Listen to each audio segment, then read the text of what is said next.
Почитувани граѓани, почитувани представници на медиумите, со оставките на министрите од ДУИ, што ќе стапат на сила веднаш по усвојувањето на уставните измени, исполнети се сите услови на Христијан Мицковски, што самиот тој ги постави за неговата партија да поддржи уставни измени.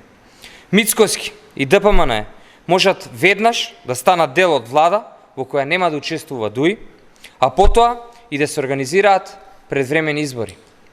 Се што треба ДПМН и Мицковски да направат е да се вклучат во процесот и да дадат поддршка за уставните измени.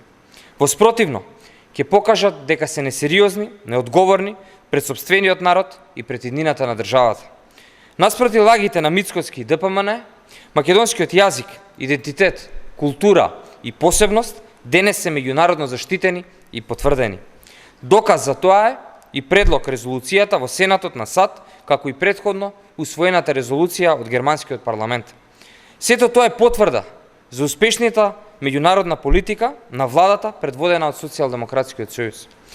Почитувани, по 17 години во чекалната, нашата држава ги започна преговорите со Европската унија со заштитен македонски јазик, македонски идентитет и посебност. Сега е време за нов, сериозен исчекор и забрзување на процесот на преговори со крајна цел полноправно членство во ЕУ до 2030 година.